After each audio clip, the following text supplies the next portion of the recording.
Que maravilha, boa noite. Boa noite às pessoas que estão chegando para essa noite de abertura da nossa segunda jornada internacional. Pessoas de vários lugares.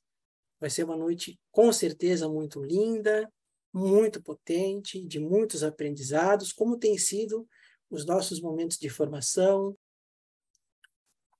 Nós temos representantes de mais de 100 municípios do Brasil aqui. Isso nos deixou muito, muito felizes. De norte a sul do Brasil, sintam-se todas e todos abraçados, acolhidos, mais uma vez, nesse nosso simples espaço virtual, mas que sempre é cheio de carinho para receber cada um que em plena noite, né, de uma quarta-feira, estão aqui para prestigiar a jornada, para falar sobre as coisas da docência, as pedagogias da infância, docência na educação infantil, preocupadas com o melhor possível para as crianças, para a educação infantil do nosso país. Então, isso é muito, muito bonito, né? E é isso que realmente nos dá uma alegria enorme de estar aqui sempre. Ainda mais nessa noite especial que temos a dupla felicidade de ter aí a Thaís Romeno, que já é da casa, ela está sempre conosco aqui nas formações, e também a Ângeles, a Bedeira, da Espanha, que muito nos honra também, presente aqui com a Thaís, para fazer dessa noite, com certeza, uma noite inesquecível para todas vocês, para todos nós que estamos aqui. Estamos muito felizes. E agradecemos muito, muito a Patrícia, que vai ser a intérprete, que vai traduzir a voz da Ângeles para o português. Uma boa noite a todas e todos, né? Professoras, professores, gestores, que escolheram estar aqui conosco para muitas trocas, partilhas, criação e fortalecimento de vínculos e redes, né? De pessoas que estudam, que pensam juntas, que buscam a qualificação e o desenvolvimento profissional. Nós chegamos com muita alegria à terceira edição da nossa Jornada Internacional de Educação Infantil. Estamos construindo uma importante história que envolve aí milhares de educadores do Brasil e do mundo, em defesa de uma educação infantil de qualidade e pela garantia do direito, né, dos direitos de todas as crianças. Alguns de vocês aí já participaram das edições anteriores, outros estão chegando pela primeira vez. Nós temos muitos professores chegando aí de primeira vez, outras instituições, então muito obrigada por vocês estarem aqui. Sejam todos muito bem-vindos, sintam-se acolhidos, abraçados, sintam essa energia positiva, maravilhosa que a gente quer passar para vocês. Nós somos gratos pelas presenças, né? Porque sem vocês a jornada não faria sentido e ela tampouco aconteceria. Eu quero também agradecer a Patrícia, que está aí nos bastidores e mais uma vez está aí nos auxiliando com a tradução. E também muito obrigada às crianças, professores e gestoras da EMEI Copas Verdes da cidade de Erechim, Rio Grande do Sul, pelas imagens e manifestos das crianças cedidos, para os materiais gráficos que fomos elaborando, lindamente elaborados aí pela professora Elise de Moraes, que com o seu olhar sensível e muita competência nos ajudou também a construir uma identidade visual para a jornada, que no decorrer dos dias, a gente também já foi contando ao longo desse percurso, né, de divulgação um pouco para vocês. Em 2022, a jornada, então, se configura a partir da parceria de 4 países, Brasil, Espanha, Itália e Portugal, com a participação de conferencistas e professoras que estarão fazendo a mediação, participando ativamente, promovendo esses debates aí em torno, então, das pedagogias da infância e a docência na educação infantil. Nós queremos agradecer cada um desses profissionais que estarão conosco nesses dias, por estarem disponibilizando o seu tempo, partilharem os seus conhecimentos, as suas pesquisas e as suas reflexões. Ao longo dos encontros, então, nós desejamos viabilizar espaços de debate e produção de saberes com foco nas chamadas pedagogias da infância, abordagens pedagógicas que dão centralidade às crianças como produtoras de cultura e ao contexto social em que estão inseridas, como construção de subjetividades e de diferentes modos de vida para as infâncias plurais na contemporaneidade. As pedagogias da infância, elas se consolidam, então, na crítica a respeito da construção histórica, social e política dos conceitos e concepções de infância, de criança e de infância. Sobre essa perspectiva, vamos discutir também, né, não menos importante, uma centralidade aí também, super importante, que é a docência na educação infantil, tendo em vista o reconhecimento das especificidades dessa etapa, né, educativa, que muitas vezes ainda são invalidadas pela sociedade. Nós vamos juntos, então, pensar as pedagogias da infância, das relações, da diversidade, das perguntas, da participação. Vamos refletir sobre a docência, sobre o acolhimento, a escuta, a formação. Vamos começar então, né? Como vocês sabem, nessa noite nós estamos recebendo, na abertura da jornada, as queridas professoras Ângeles Abeleira Bardanca e a Thaís Romero. Nesse momento, então, eu convido elas para aparecerem aqui na tela, chegarem aqui conosco. Boa noite, Thaís, boa noite, Ângeles. Eu quero agora especialmente dar as boas-vindas, né, para vocês, e recebam o nosso carinho, essa energia contagiante de todas as professoras e professores que estão aqui ávidos, como nós, por escutá-las, né? Somos gratos também pelo aceite, pela disponibilidade, a Thaís pela ponte, né? De estarmos viabilizando a chegada da Ângeles aqui conosco. Nós sonhamos com esse momento e nós estamos realizando, né? Esse encontro tão bonito, tão potente. Que honra, então, e alegria recebê-las aqui com a gente. Nós temos certeza que esse é um daqueles encontros que deixam marcas profundas, positivas e que ficarão bem registrados, né, na nossa memória e no nosso coração. Bom, sabemos que esses momentos aqui jamais dão conta, né, das mudanças do cotidiano e abarcam a complexidade da escola da infância. E para isso vocês sabem, né? Todos nós sabemos que exige-se muito trabalho, continuidade dos estudos, as reflexões, da priorização da formação em contexto, na própria realidade que cada um de vocês está inserido. Porém, esses dias aqui também são importantes, é um convite para pausar, para pensar, para se inspirar, buscar referências, né? E ficar com aquele gostinho de quero mais e de sair buscando e continuando seus estudos. Vocês vão perceber que ao longo aqui da trajetória da nossa jornada, começando muito bem hoje, né? Todos os profissionais que por aqui passarão são profissionais extremamente competentes, que estão na escola, que têm vivência, que têm pesquisa e que têm muita experiência. Então, certamente muitas coisas nós vamos aprender, poder rever, se inspirar. Então, com isso, eu desejo uma boa jornada para todos nós e participem, tragam suas contribuições e vamos interagindo juntos e aproveitando todos esses dias que virão, começando por hoje. Então, nesse momento, o Ellison faz aí uma breve apresentação das nossas convidadas. Com muita alegria, com muita honra, né? É sempre muito bom receber a Thaís, que já é de casa, como a gente comentou, mas que sempre nos abrilhanta, e a Ângeles, então, é uma alegria especial ainda, né? Que está chegando aí pela primeira vez, e queremos que seja uma de tantas outras que a gente pretende organizar no futuro, porque a gente sabe que vocês têm tanto a contribuir também com os professores aqui no Brasil, né? Conectando juntas aí esses fios de infância. Então, vai ser uma alegria apresentá-las. A Thaís Romero é fundadora da Pedagogia Subjetividade, embaixadora do Jardim Fabulinos Argentina no Brasil, assessora pedagógica, mestre em educação e doutoranda em educação pela PUC São Paulo. Mas ela prefere também ser chamada somente Thaís Romero, perguntadora sobre as coisas da vida, sobre as crianças, da educação, da poesia e do mar. A Ângeles Abeleira é escritora, professora, pesquisadora de educação infantil. Atualmente ministra aulas em 2 escolas da Espanha, onde reside. Como escritora, juntamente com a sua irmã Isabel, tece críticas sobre a realidade da educação infantil. Em um dos seus livros, Os Fios da Infância, um lindo livro, quem não leu precisa ler, as autoras abordam as constantes que devem estar presentes na praxis educativa e como podem ser aplicadas pelo pedagogo no dia a dia escolar.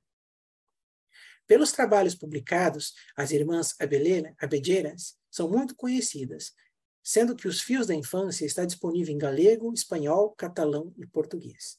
São autoras também da obra O Pulsar no Cotidiano de uma Escola da Infância.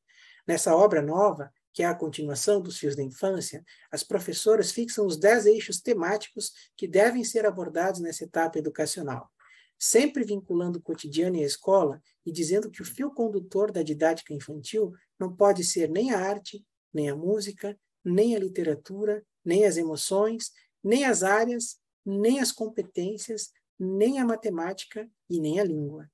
O verdadeiro eixo deve ser o conhecimento de si mesmo, de si mesmas e dos demais, do local que habitamos e do que ocorre nele. Afinal, para que serve a pedagogia, se não para proporcionar uma educação de si que leve em consideração a alteridade também? As irmãs Ângeles e Isabel são criadoras também do blog Innovarte Educação Infantil, onde compartilham conteúdo sobre as suas pesquisas, experiências e reflexões sobre educação infantil e sobre qual é a função do pedagogo nesse processo de ensino e aprendizagem.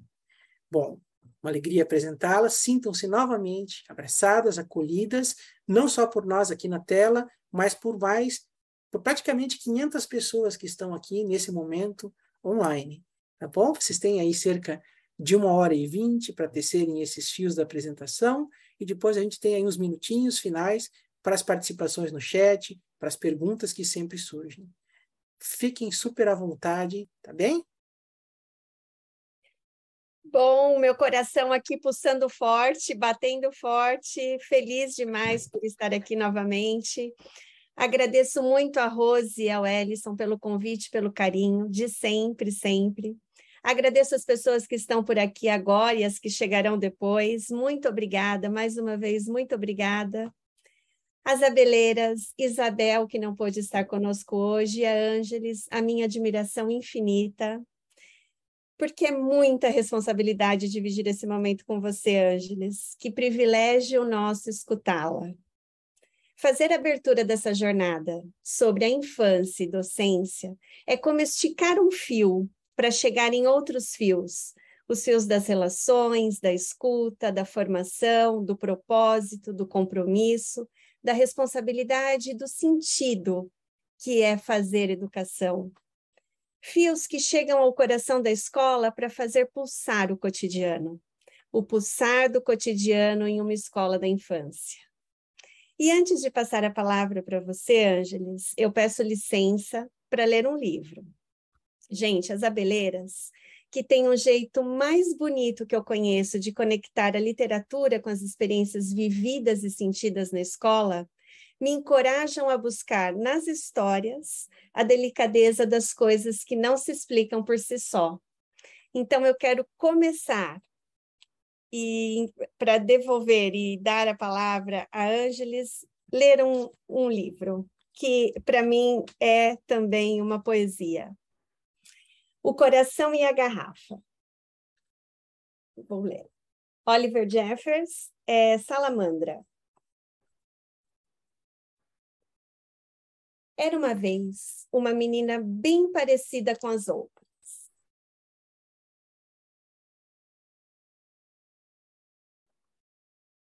Cheia de curiosidade sobre o mundo.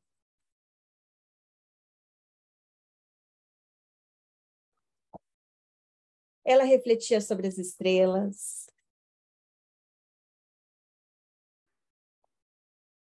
admirava-se com o mar,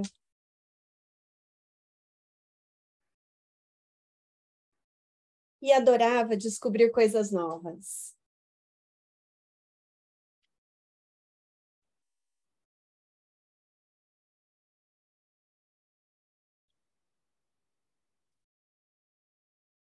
Até que um dia ela encontrou a cadeira vazia.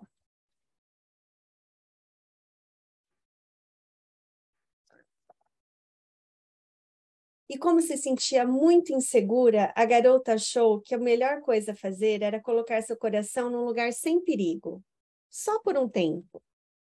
Então colocou em uma garrafa que pendurou no pescoço, e isso pareceu consertar as coisas, em um primeiro momento.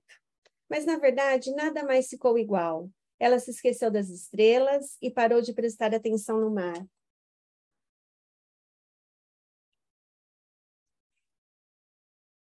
Ela deixou de ser cheia de curiosidade sobre o mundo e já não prestava mais muita atenção em coisa alguma, a não ser em como tinha ficado pesada e esquisita a garrafa. Mas pelo menos seu coração estava salvo.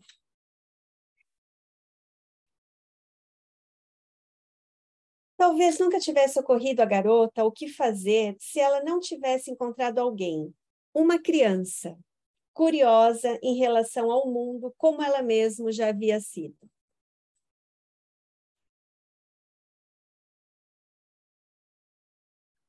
Pois houve um tempo em que a garota saberia como responder à criança, mas não agora, não sem o seu coração. E foi bem nessa hora que ela decidiu resgatá-lo da garrafa. Mas não sabia como, não lembrava de que jeito.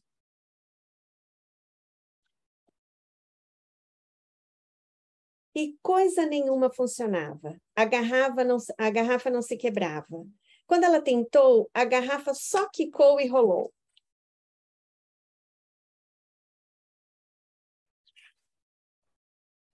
O mundo abaixo até o mar, mas lá a menina pequena e ainda curiosa sobre o mundo achou que talvez soubesse um jeito.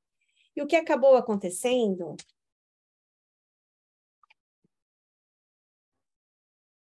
é que ela sabia mesmo. O coração foi colocado de volta no lugar de onde veio.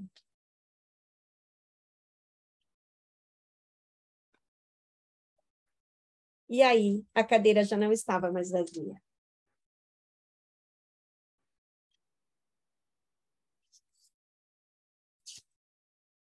Mas a garrafa agora está. É com esse livro, é com essa mensagem que eu gostaria, Ângeles, que estou aqui só para mediar as perguntas e escutá-la, porque o maior presente é escutá-la. Eu gostaria de começar perguntando, Ângeles, antes da pandemia, o coração pulsava no cotidiano da escola, da presença, das relações, dos encontros. Durante a pandemia, os corações ficaram presos na garrafa. E agora? O pulsar de antes ainda é o mesmo? É possível a escola, os professores, as crianças, as famílias serem os mesmos de antes? Obrigada, Ângeles. Bueno, Thais, é um prazer. Bem, Thaís, é um prazer compartilhar este momento com vocês. Antes de mais nada, quero cumprimentar todos os participantes e agradecer o convite da Vincular e a atenção que nos deram Ellison e Rose e a Patrícia com a tradução. As pessoas que vão assistir este encontro já devem saber ou já vão perceber ao longo da intervenção o grande carinho e admiração e afeto que temos eu e Thaís, nós e Thaís. É um prazer estar acompanhada, é uma honra estar acompanhada por ela. Poderíamos passar toda essa hora fazendo elogios umas às outras. Eu vi no chat, acaba de passar por aqui, alguém que dizia que as frases que a Thaís coloca no Instagram são uma reflexão pedagógica. Eu opino a mesma coisa. Thaís, só ela já seria suficiente para essa noite, mas podemos fazer uma boa combinação. E também queria pedir desculpas pela ausência da minha irmã, como eu já explicou, o Ellison já explicou, ela está num momento muito complicado, porque nós duas nos honra que nos apresente como escritoras, mas nós somos professoras que escrevemos. não chegamos à categoria de escritoras. E nos sentimos muito felizes de ser professoras que escrevem. Gostamos ainda mais de outra denominação. Dizemos que somos cronistas das classes. Não fazemos mais do que prestar contas do que vemos e das reflexões que suscitadas pelo que vemos. Como já nos apresentaram como professoras de longa experiência, tanto Isabel como eu temos 35 anos na escola. E estou em contínuo processo de aprendizado, de modo que não esperem que eu dê nenhuma resposta fechada hoje, porque o que eu vou fazer é fazer provocações. O que vocês levem da minha intervenção será alguma reflexão, alguma provocação, porque eu não costumo dar nem receitas e nem quero. Não acho que exista um único caminho para nada. Isto posto, quero dizer também, para contextualizar, que tanto a Isabel como eu trabalhamos em 2 centros educacionais públicos, em 2 centros muito grandes, com um grande número de alunos. No meu são 325 crianças de 3 a 6 anos, e no caso da Isabel são 700 estudantes de 3 a 12 anos. São centros que abrangem todo o espectro social que frequenta a escola pública. O meu centro, a minha escola é de famílias trabalhadoras e muitas em uma situação bem desfavorável. Eu digo esses antecedentes porque, para quando vocês lerem as nossas experiências nos nossos livros, não achem que acontecem em contextos de laboratório e que tudo que a gente pensa acontece num laboratório. Na verdade, a gente tem dificuldades como vocês têm, e a gente gosta de mostrá-las e de evidenciá-las, porque a gente não gosta de ensinar imagens idealizadas das escolas, porque essas só produzem frustração em quem não consegue ter as mesmas condições. Então, nós sempre gostamos de ensinar o que é positivo e o que é negativo, nossos sucessos e nossos fracassos. Aquilo que podemos intervir e aquilo que temos que desistir, e porque não depende de nós. Mas o que a gente pode é mudar o nosso olhar. Isto dito, retomo a pergunta da Thais. É uma pergunta que a gente se faz constantemente ao longo desses últimos meses, desde a nossa volta à escola. Eu sempre falo para a Thais que se eu não tivesse escrito o Pulsar do Cotidiano antes do isolamento, certamente hoje seria totalmente diferente. Porque, embora o coração ainda esteja ali, o pulsar é diferente. As nossas pulsações mudaram, a nossa orientação mudou. E isso não é negativo, não quer dizer nada mal. É bom que a gente tenha virado e que a gente tenha se adaptado às novas circunstâncias. A situação social mudou totalmente nesse breve período de tempo em que... Ai, desculpa. Desculpa, eu me distraí lendo o chat. Achei que era algum problema com o meu áudio. Eu, agora, normalmente, quando falo, eu marco 2 tempos, antes da pandemia e depois da pandemia. O confinamento mudou todo mundo, alterou nossa visão. Acho que naqueles momentos de medo em que todo mundo achava que sairíamos reforçados como comunidade, humanamente, em termos de relações, isso não chegou na realidade. E o que é pior, eu acho que nós saímos mais individualistas, mais egoístas, mais indiferentes, mais desenraizados e desorientados. No princípio, vivemos essa espécie de idealização, mas passados já quase 1 ano desde a volta à normalidade, que aqui na Espanha a gente já recuperou normalidade a partir de 1º de setembro. E aí paramos de usar os protocolos de prevenção de Covid.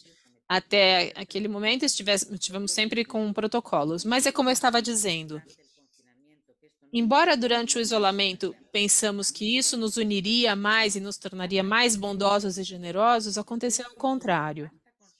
Eu acho que basta sentar um pouquinho num parque infantil, estar em uma rua e ver como as pessoas transitam e se relacionam, ou ouvir as notícias, ver os meios de comunicação, isso tudo nos mostra o que eu estou dizendo.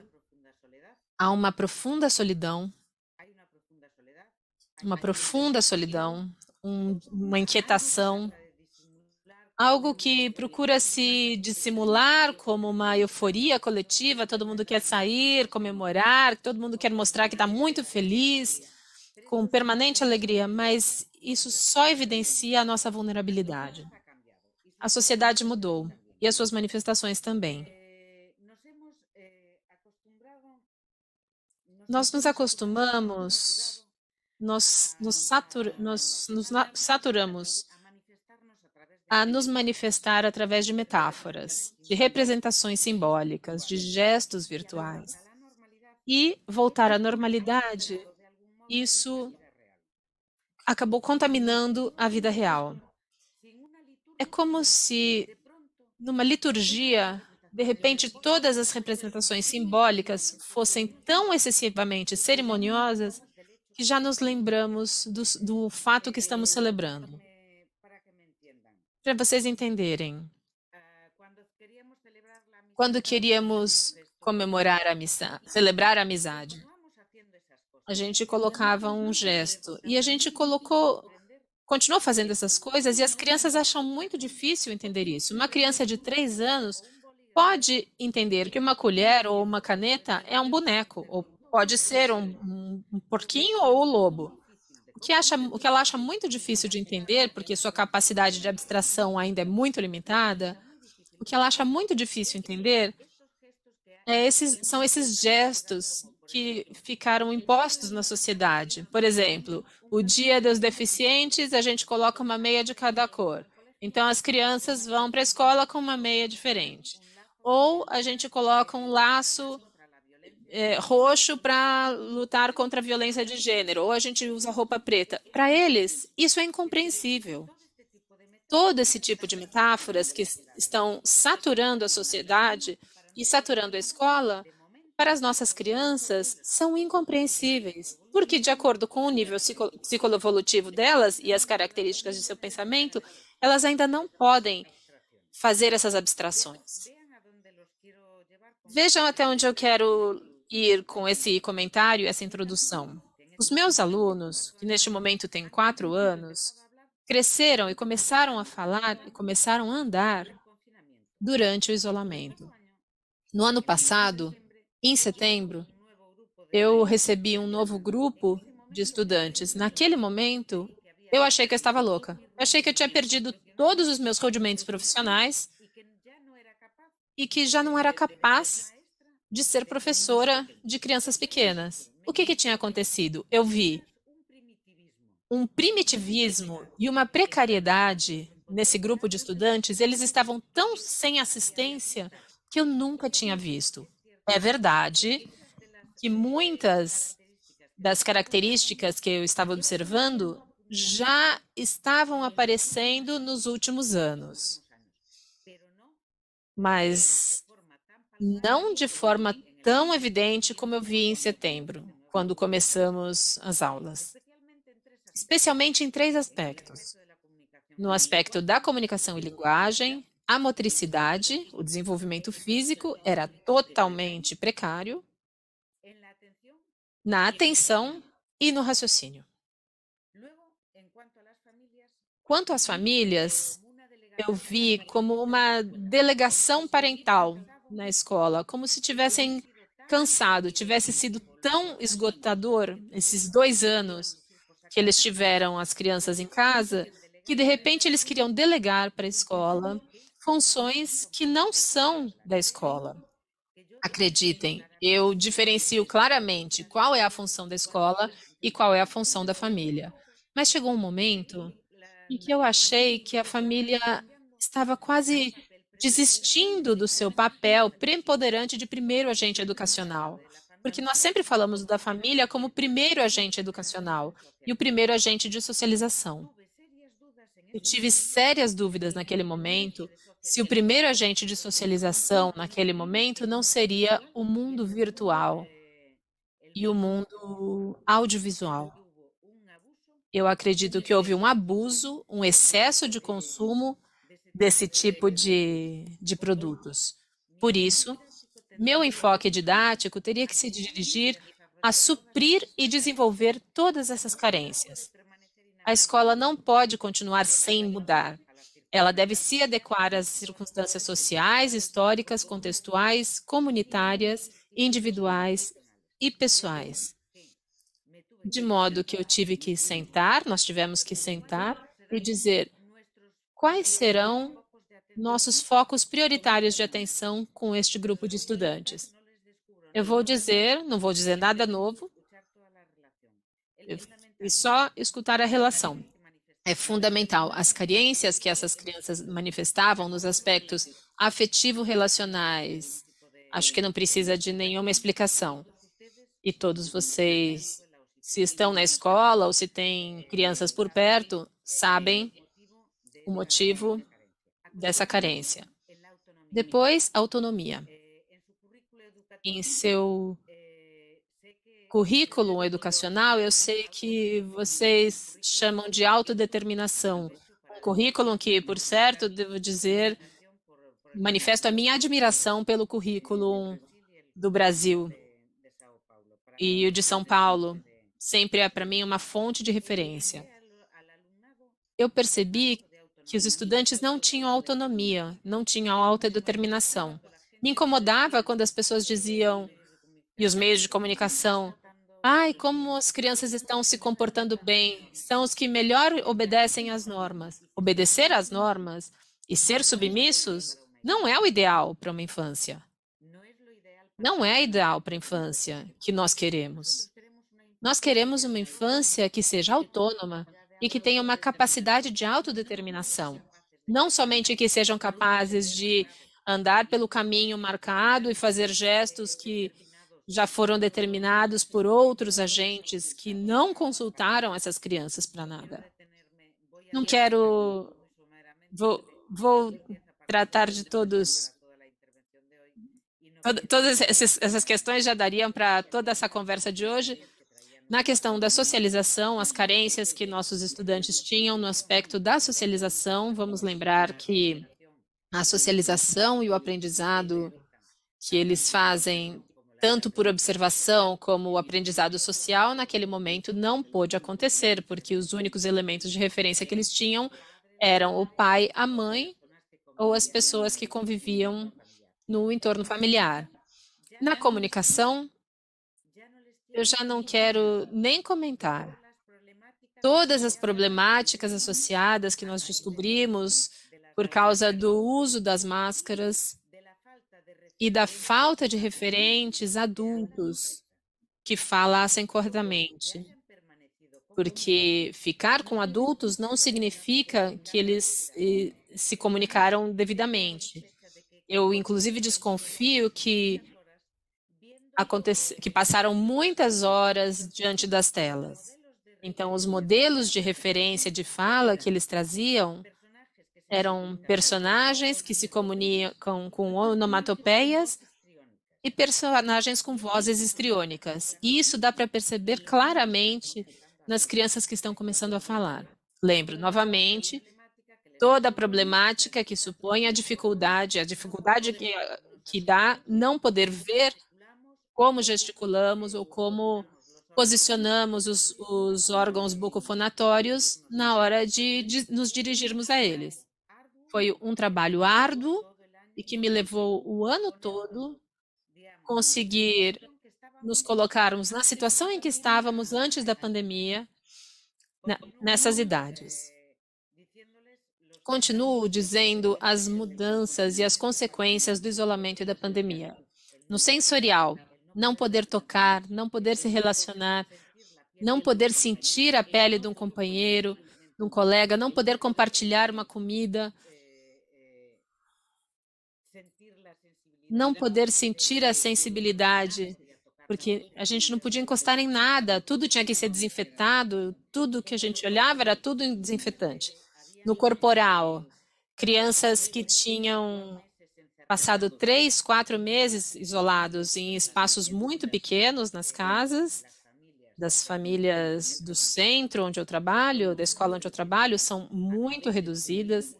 Às vezes tem uma família inteira em um quarto só.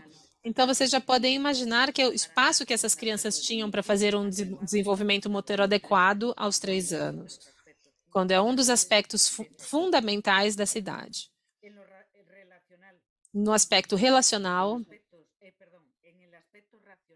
no aspecto racional, desculpe, eles se acostumaram tanto a obedecer, a acatar, a observar as telas, que parece que desconectamos a mente. Essa mente, esse pensamento que naquele momento deveria estar em pleno desenvolvimento, em plena expansão, é como se tivéssemos dado um botão de desligar. E não há possibilidade. Foi no aspecto racional, talvez do que eu notei mais prejudicados, assim como o lúdico, o imaginativo ou o espiritual. E eu sempre insisto nessa qualidade espiritual, que, embora em alguns países fica um pouco mal vista, porque costuma ser associado a questões religiosas, mas eu acho que tem a ver com outro tipo de transcendência que a gente temos que acostumar os nossos estudantes, que temos que trazer para os nossos estudantes. Um olhar sensível, como a da Thais, ou como a da menina da história que a Thais contou, isso nos eleva e nos leva ao terreno do espiritual. Esses terrenos foram totalmente abandonados. De modo que, de uma forma muito superficial, alguém poderia dizer, mas temos que abordar os mesmos aspectos que tínhamos que abordar antes da pandemia. Sim, é verdade. Visto assim de forma superficial, eu poderia concordar. Mas agora eu acho que isso deve ser feito de uma forma mais direta, mais intencional, mais univocamente e mais pragmática. Temos que parar com as metáforas que falávamos agora há pouco e ir ao que é real, ao que é original, ao que é natural, ao que é unidirecional. Já vai ter momento para dar passos para a abstração, mas estes estudantes foram privados desse tipo de pensamentos originais, de aspectos originais, de modo que é nisso que temos que insistir. Mais uma vez, alguém pode dizer, estamos em crise, a escola, depois da pandemia, está em crise. Eu sempre digo, parabéns, é uma sorte que a escola esteja em crise, que não seja estanque e que esteja sempre em contínuo movimento. Neste momento, nós temos que abordar essas questões. Por isso, quando a Thais me perguntou, o coração bate de forma diferente depois da pandemia? O coração está ali, mas é preciso acompassá-lo às necessidades que temos neste momento, Thais. Eu já me demorei bastante nessa primeira pergunta, não sei se a gente vai chegar na última. Para dar um exemplo que eu acho que vem muito de encontro do que você diz.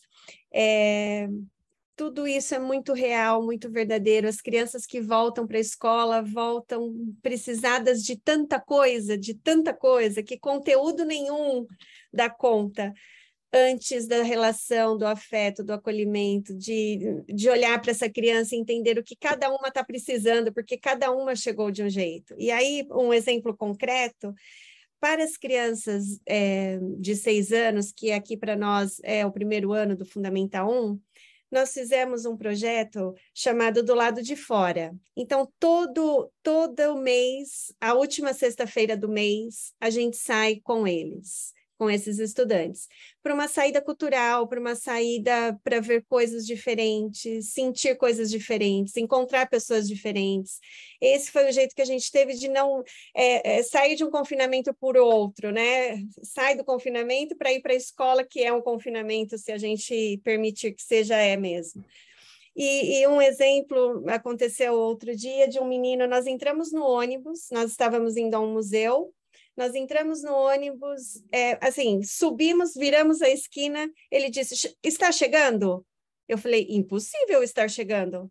A gente acabou de entrar no ônibus, acabei de colocar o cinto, não estamos chegando, a gente acabou de sair. E aí ele me disse, é por isso que eu gosto do tempo do Minecraft, do jogo, porque lá o dia e a noite passam muito rápido e eu prefiro que seja assim. A relação que ele fez naquele momento do que é o tempo e da pressa e de fazer as coisas correndo, é isso que você está dizendo, essa passividade, esse lugar, como que a gente resgata isso, né? Então, não dá para a gente continuar a vida sem considerar o que nós vivemos e o vazio que ficou nisso tudo, né? Gracias, Thais. Obrigada, Thais. Posso ir para outra pergunta? Pode? Eu vou compartilhar aqui para vocês verem qual é a pergunta também. E deixa eu ver onde ela está.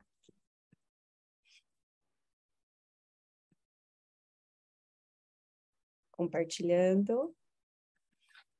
Ângeles, este livro, O Pulsar do Cotidiano de uma Escola da Infância, bom, o Fios da Infância eu fiz a tradução, e aí eu fui palavra por palavra, expressão por expressão, aquilo tudo foi me desassossegando e me colocando num lugar lá na escola como educadora de outro jeito, me desassossegou. E o pulsar é aquele que vai colocando as coisas no lugar, vai ajeitando, vai dando sentido para algumas coisas também. E eu brinco que esse livro deveria ser um encontro para cada capítulo, porque tem muita coisa para a gente falar, não dá conta num encontro de 1 hora. Mas eu fiz assim, eu peguei algumas coisas desse livro, alguns assuntos importantes, um ir e vir. Então, uma página antes, uma página depois, enfim, para a gente ir conectando. E você fica à vontade também para não fazer nada disso, tá? Não, podemos quebrar o protocolo. Mas eu gostaria de te perguntar, aproveitar o que vocês escrevem na página 53, porque tudo isso que você falou, isso que eu contei, as famílias como estão, o mundo como está, sempre a gente pode cair na armadilha mas não dá, eles querem assim, sempre foi assim, não dá para fazer, né? A demanda é outra. E vocês escrevem, somos donas das 5 horas que permanecemos dentro da sala, e os nossos dias podem ser iguais aos anteriores, aos que virão, mas podem ser diferentes. Nós decidimos. Como é possível isso?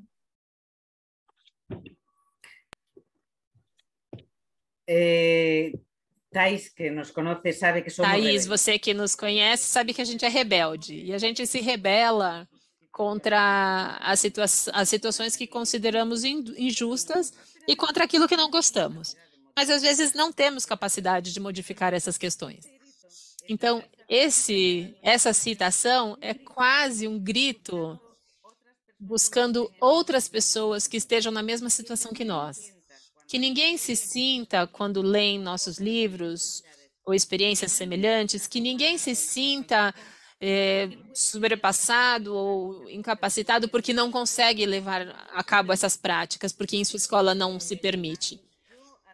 Eu admiro extraordinariamente o projeto das nossas amigas em comum, as argentinas Alejandra Dubovic e Alejandra Cipitelli. Admiro o projeto de Reggio Emília e todas as escolas que são capazes, que têm uma direção pedagógica, que têm um projeto pedagógico e que todos caminham ou que todos refletem sobre esse projeto pedagógico. A minha experiência não é assim e não é a de todos os professores. Infelizmente, temos que trabalhar em escolas em que optamos por nossos méritos ou por nossa pontuação, mas não temos capacidade de decidir com quem vamos trabalhar. De modo que sei que é uma grande frustração para muitas pessoas acreditar que sozinhos não podem fazer nada. Então, aí vai o nosso grito, nossa alegação, nosso manifesto daquilo que chamamos de didática de autor. Podemos nos empoderar, podemos nos fortalecer. Eu não sou capaz de intervir em tudo, mas eu sou dona das 5 horas que eu estou com os meus alunos dentro da sala de aula, entre minhas 4 paredes, e sou eu que decido. Agora, eu também posso desistir e dizer, eu gostaria de fazer, ou tentar implantar na minha escola ou na minha sala de aula essas práticas, mas eu não posso. Bom, é uma decisão que você tem que tomar.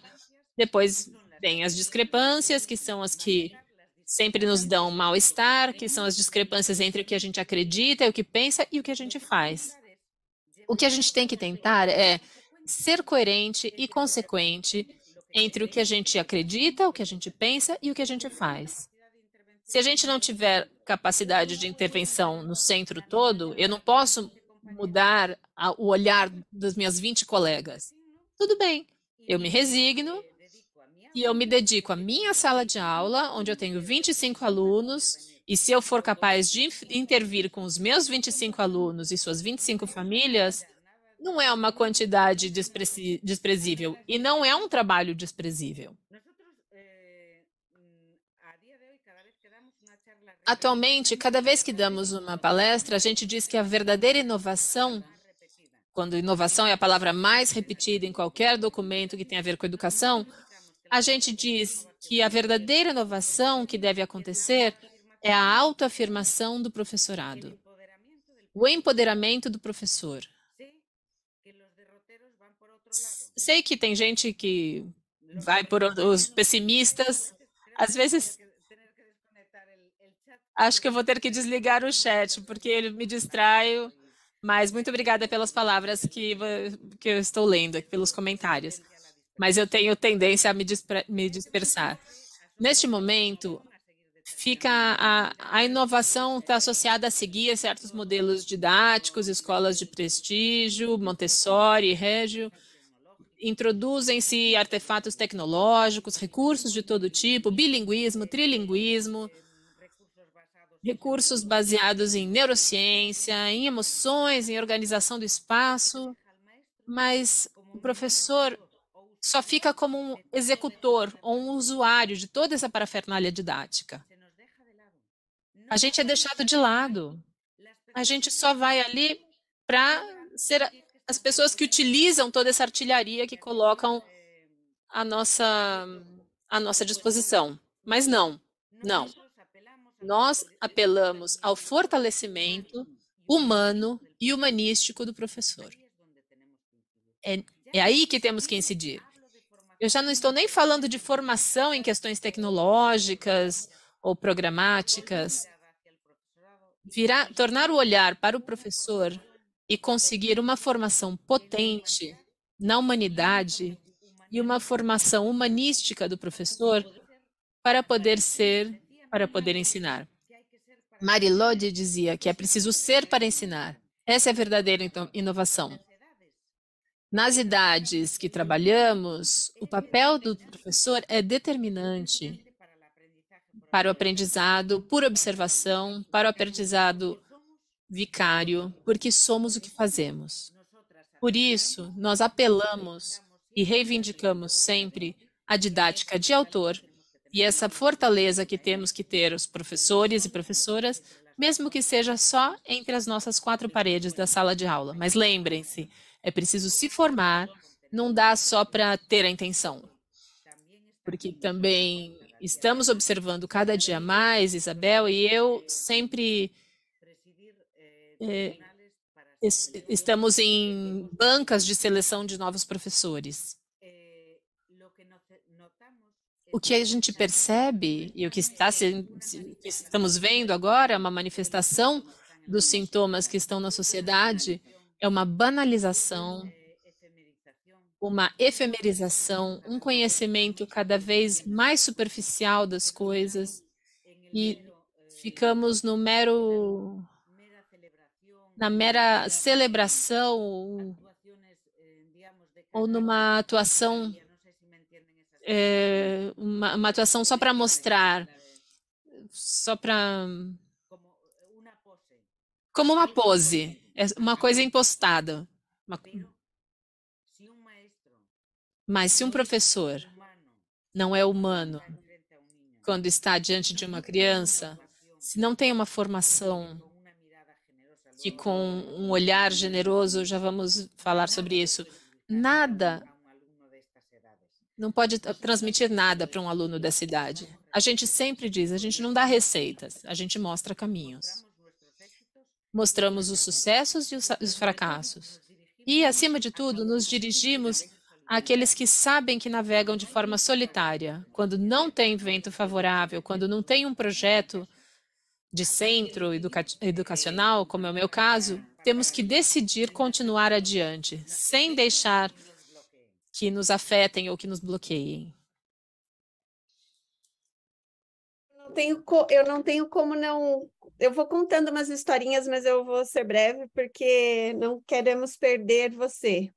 Mas hoje aconteceu uma coisa que eu vim meio abalada. Eu saí da escola meio triste hoje. Todos os dias eu atendo um grupo de professoras de uma determinada idade. Então, um dia é o G2, um dia é o G3, e hoje era uma professora que foi lá, e elas vão em duplas, porque é a professora e a assistente, e nós começamos a conversar sobre o registro, e ela começou a chorar muito.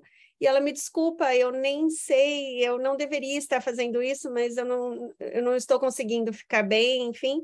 E aí o que ela me disse foi assim, eu acho que eu não dou conta de ser professora, eu não vou dar conta. E eu vou te falar uma coisa que eu sei que você não vai gostar, mas eu me sinto um papel em branco, ela me disse.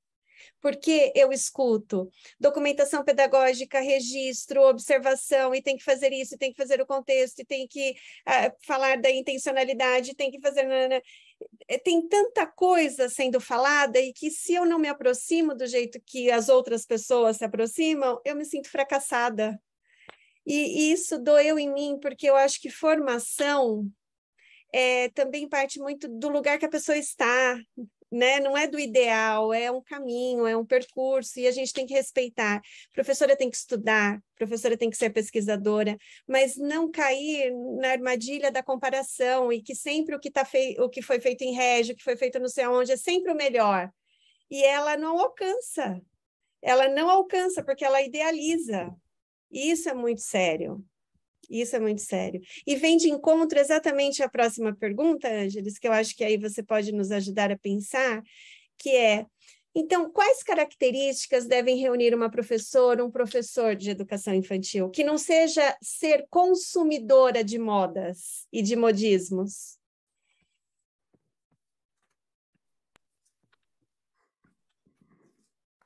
Sempre me gusta essa pergunta. Sempre gosto dessa pergunta, adoro quando me perguntam isso.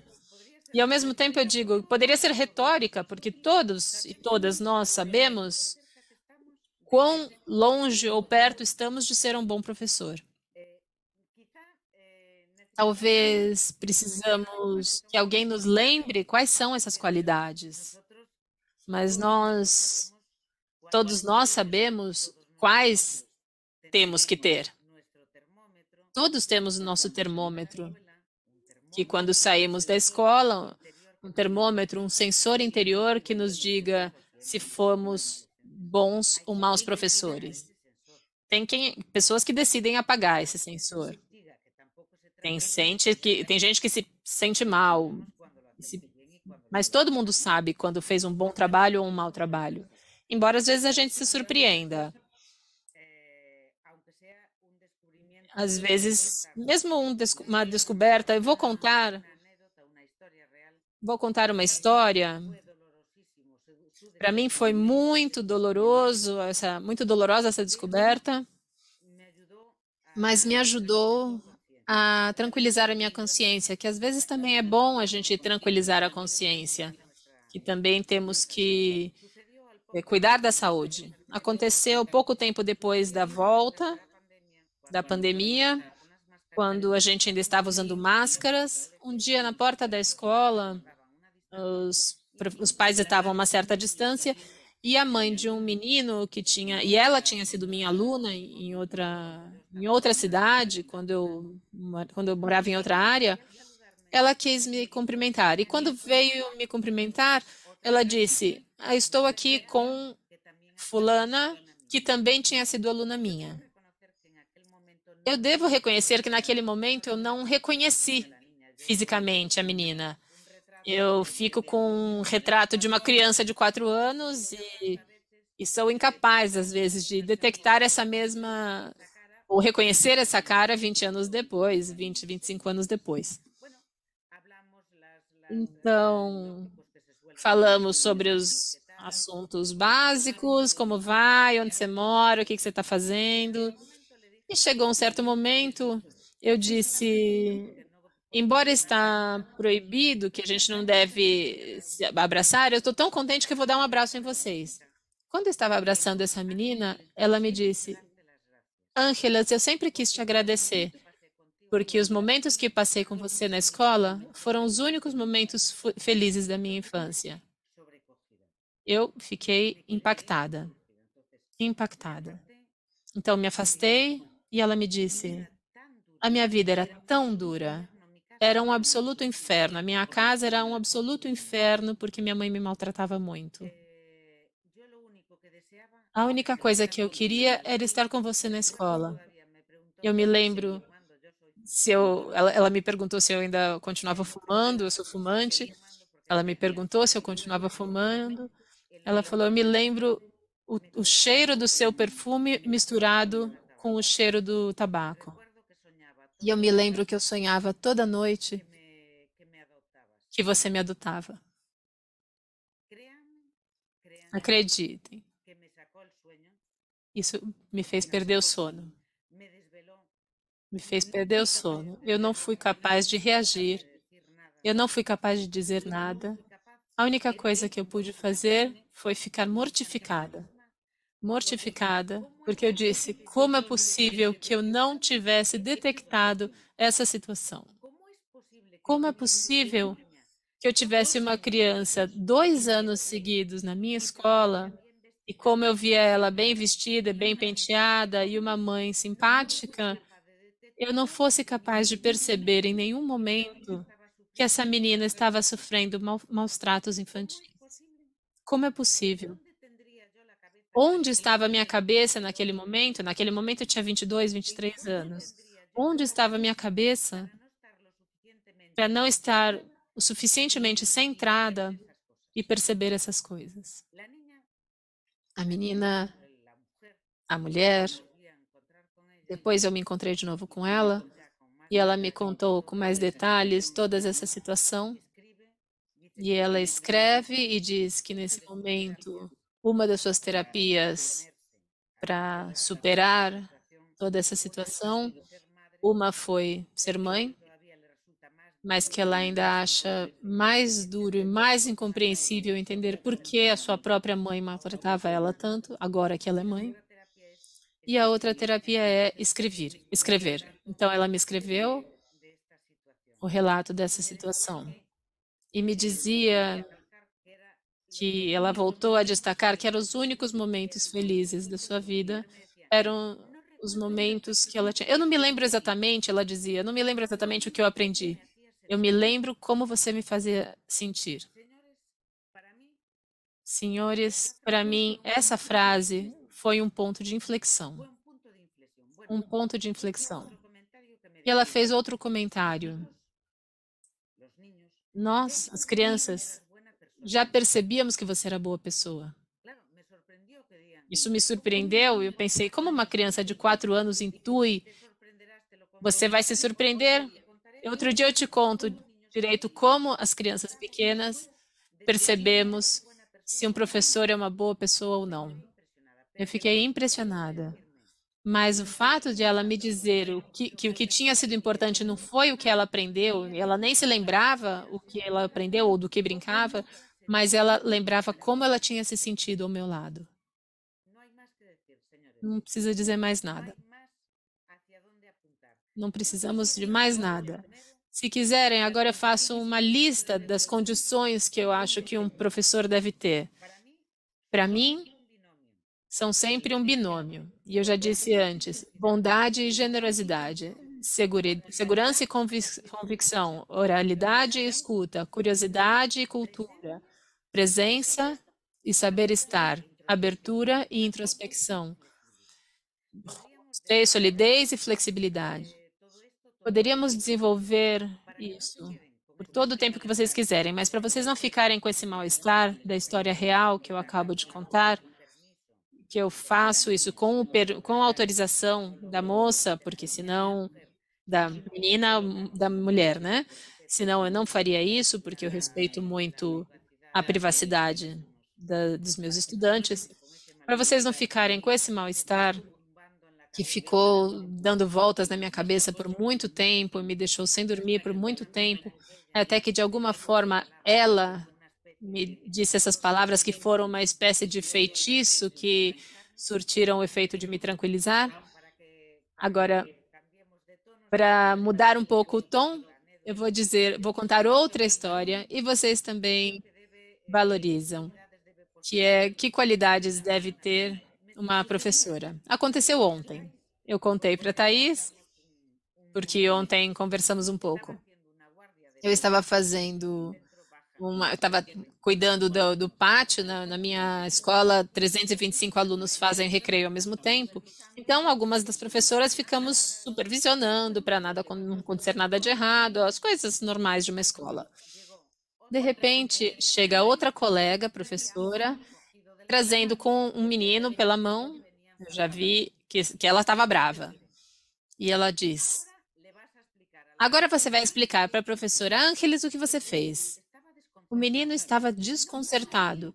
Ele não sabia por que ele estava sendo trazido para um julgamento, porque dava para perceber que ele não sabia exatamente o que ele tinha feito para ter essa reação da professora. Eu também poderia imaginar o que tinha acontecido, porque no pátio eu perguntei: você bateu em algum dos meus alunos? Não, não, não, ele é que te conte. Então, a única coisa que pensei era: eu cuido das plantas do pátio, a gente tem muito pouco espaço verde, eu cuido das plantas. Eu falei: caiu um vaso sem querer? Não, não. Ele arrancou uma planta, a professora disse. Então, ele fez aquela cara de incompreensão e a professora me disse: ele arrancou uma planta da que você plantou. E o menino falou: é que era uma aloe vera. Então, vendo que ele conhecia a planta, eu já fiquei mais atenta. Eu falei: você gosta de aloe vera? Ele falou: é que na minha casa, quando eu me machuco, meus avós cortam um pedaço de aloe vera e colocam no raspão ou no machucado. Eu acabei de cair no pátio, então eu vi que tinha uma planta de aloe vera e fui pegar um pedacinho, mas saiu a planta inteira. E a professora me viu e me deu bronca. Dá para perceber como é necessário ouvir as crianças e todos os saberes que as crianças trazem.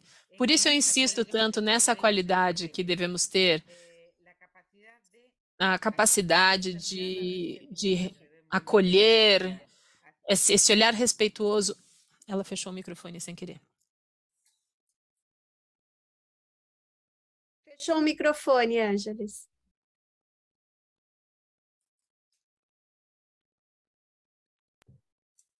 Agora? Se devió desactivar o microfone desligou, desculpem. O que eu estava dizendo? A necessidade, que qualidades um professor deve ter? Um olhar acolhedor, ser um modelo exemplar e uma avaliação. Eu sempre tenho uma dúvida razoável se sou boa professora ou não. Eu nunca sei, mas o que eu sei é que eu intento todos os dias, Thaís. Eu acredito tanto que a transformação que a gente espera, que a gente fala tanto, essa inovação, essa transformação da escola vai se dar efetivamente quando a gente entender que não, a escola não é para preparar para a vida, a escola é a vida. E as crianças levam coisas, elas têm histórias, elas conhecem, elas sabem das coisas, e que a escola precisa saber acolher essas histórias. Isso é o mais importante para mim, é o afeto, é o respeito. E aí, a outra pergunta, Ângeles, também que vai puxando o fio. Na página 68, vocês escrevem: adequar a cultura da infância com base na proximidade. O fazer por tradição, o deixar-se levar pela corrente, são coisas muito comuns nas escolas, sob como subjazem as crenças educacionais do professorado. E é exatamente esse ponto que é preciso questionar.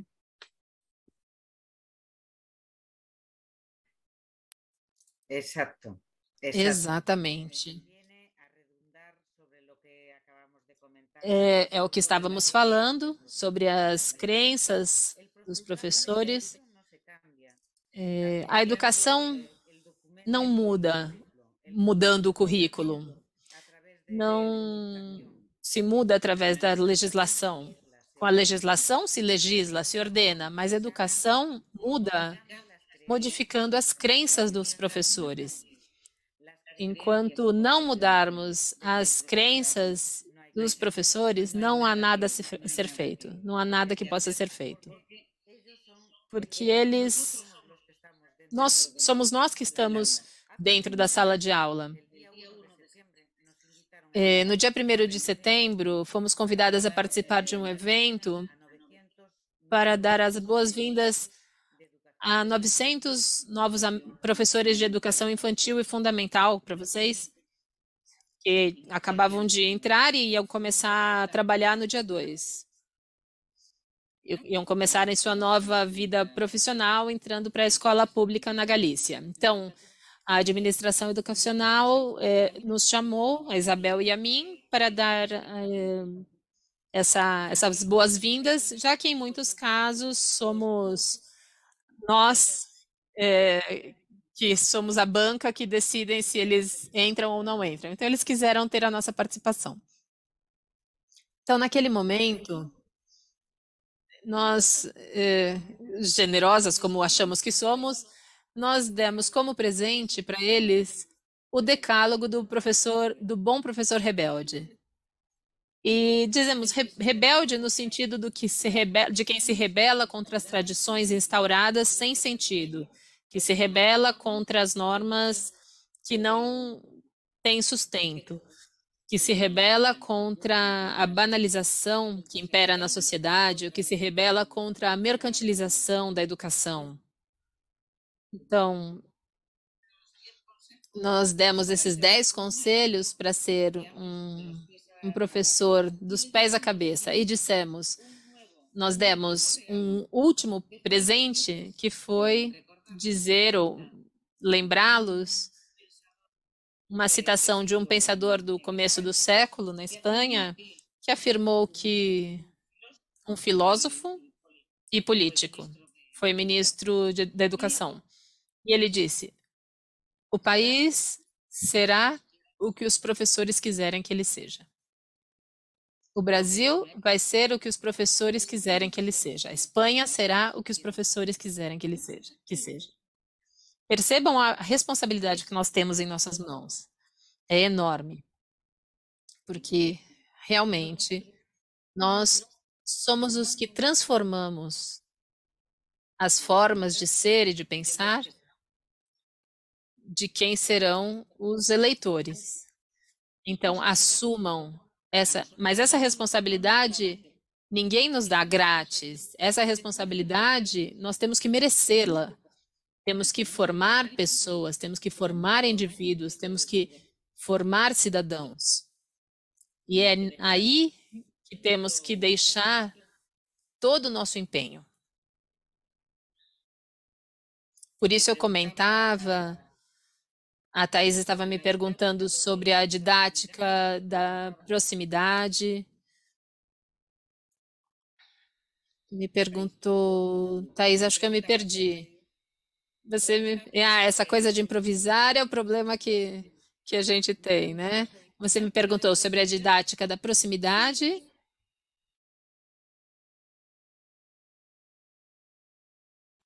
Sim, o fazer por fazer. Acho que acho que já estamos passando do tempo, mas então rapidamente eu acho que eu respondi. De qualquer forma, eu gostaria, se me permitem, falar um pouco sobre aquilo que a gente denomina, que é outra das constantes que a gente tem no livro O Pulsar do Cotidiano, o que chamamos de didática de proximidade. Vocês e eu, todos nós vivemos a globalização como um movimento mundial que passou por cima da gente. Embora em algum momento achamos maravilhoso poder escutar música de países distantes enquanto a gente comia comidas elaboradas com ingredientes extraordinários e poderíamos estar conversando com 2 ou 3 colegas ou amigos que são de diferentes lugares e diferentes nacionalidades, também, como um movimento pendular, percebemos que a distância vem primeiro da proximidade, vem antes da proximidade, ainda mais na pandemia, que descobrimos com os nossos vizinhos, quando nos encontramos com os nossos familiares e quando tínhamos vontade de comer as comidas caseiras. Então, na escola aconteceu algo parecido. De repente, estávamos saturados pelo mundo das redes sociais, da internet. Acho que não estávamos preparados para toda essa quantidade de informação que tivemos acesso. E, de repente, enlouquecemos. A gente queria fazer como uma professora que está na Austrália, que tem um jardim ao ar livre. Ou queríamos fazer como Reggio Emília, mas, na verdade, a gente só colocava tubos de luzes coloridas. Ou a gente queria tudo de forma superficial, muito pegando com pinça. E percebemos que já não éramos nós que estávamos agindo. Estávamos seguindo as imagens do Instagram. A gente via uma coisa no Instagram de noite e a gente queria fazer no dia seguinte.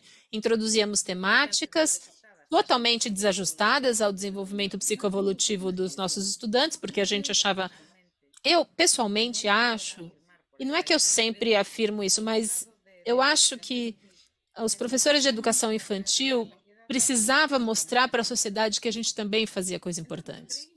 Então, a gente achou que, falando sobre moléculas, ensinando para as crianças sobre moléculas, ou aparelho locomotor, ou os astros, ou épocas históricas, mostrando isso para o mundo, achamos que, de alguma forma, a gente estava levantando a nossa autoestima profissional, que estava muito prejudicada, porque dizem que só contamos histórias, fazemos brincadeiras e cantamos musiquinhas.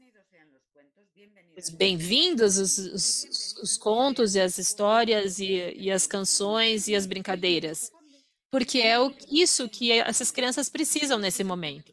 Elas não precisam saber sobre moléculas. Elas vão ter anos e faltam anos de vida acadêmica para abordar essas questões. Nesse momento, elas têm que se conhecer, têm que conhecer os demais e conhecer o mundo, o entorno em que vivem. Não só o mundo, o entorno em que vivem e com quem se relacionam. Pronto, se acabou. Não tem mais nenhum outro tema necessário na educação infantil.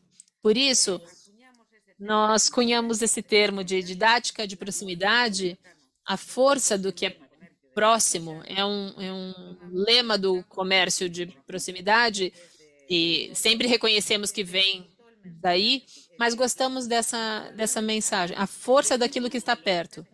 Vamos parar com isso do que está longe. Vamos abandonar o que não é próximo à idade, aos interesses e desenvolvimentos dos nossos estudantes. Vamos fazer o trabalho que temos que fazer como professores de educação infantil, que não é pouco, ensinar a falar, ensinar a pensar, ensinar a se relacionar, ensinar a observar, ensinar a ser poético, ensinar a descobrir um amanhecer. Isso é o melhor que um professor deve fazer na educação infantil. Não antecipar temáticas que são tocadas tangencialmente. E, acima de tudo, devemos tentar, abordando essas questões que são fundamentais para as nossas crianças, aprender a ser, a se conhecer, a se relacionar. Desse modo, também estamos tirando nossos estudantes do anonimato em que ele vai continuar ao longo de toda a sua vida acadêmica. Se nós, nesses anos de educação infantil, não permitirmos que eles descubram quem eles são, como são, o que eles gostam de fazer, com quem eles gostam de se relacionar, do que eles gostam de brincar, o que eles descobrem, o que eles trazem para a comunidade, nos anos posteriores da vida acadêmica, ninguém vai dar essa oportunidade. Então, essa é a nossa responsabilidade. Já para finalizar, porque eu vi que a Rose e o Ellison já estão aqui, e é para me lembrar que eu estou passando um pouco do tempo. Então, se me permitirem, eu comento uma última história. Quando demos uma palestra na Faculdade de Formação de Professores de Santiago de Compostela, que é onde nós moramos, era voltado para futuros professores. Então, quando contamos quais eram as temáticas e os fios da infância que nós acreditamos que tem que estar presentes em uma escola de educação infantil, um menino com muito respeito me disse: mas isso já é muito visto, isso é muito antiquado, é muito velho. Eu disse: realmente, é uma pergunta universal e constante de todos os seres humanos. Quem eu sou, onde estou e com quem me relaciono. Por isso, acreditamos que é necessário começar a educação infantil com isso, deixando de lado o fazer por tradição, ou essas falsas modernidades que tentamos nos agarrar para dar um falso prestígio à nossa profissão. Lamento por ter me estendido, eu avisei no início que eu sou dispersa e que eu faço muita associação de ideias. Sinto muito, Rose e Ellison e Thaís. Eu falei para vocês que deveria ser um encontro para cada capítulo, porque não dá vontade de dar tchau, não é? Sim, perfeito, Thaís. Bom, Ângeles, fica à vontade, se você quiser trazer mais alguma ideia, enfim, por favor, né? A gente também empatiza contigo, porque nós sabemos que para você já é bom dia aí, né? Quase bom dia, já é passada aí da meia-noite. Bom, são muitas coisas, né? São muitas reflexões, as perguntas em cima do lance, né? Que a Thaís aí selecionou para deixar fluir alguns pontos assim para você ir fazendo essa associação de ideias.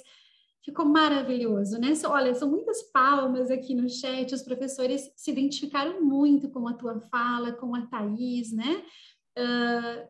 De uma escola pública, enfim, vieram muitos comentários, muitos agradecimentos, e acho que é um pouquinho aí tu acompanhou, às vezes dispersa, né? Mas é que é tão bacana sentir essa energia aqui de vocês, gente, né? Participando. E nós temos uma restrição, claro, do tempo. Isso aí. Bom, gente querida, nós temos que ir pela ordem aqui, então, né? O João Pedro, o João Pedro Silvelo colocou uma pergunta, né? Como você, Ângeles, compreende os efeitos da tecnologia com as crianças pequenas e bem pequenas? É benéfico ou atrapalha mais do que ajuda? Acho que no decorrer aí da sua fala você já trouxe um pouco isso, mas se quiser, né, fazer algum comentário, expandir um pouquinho aí, trazer algum outro ponto.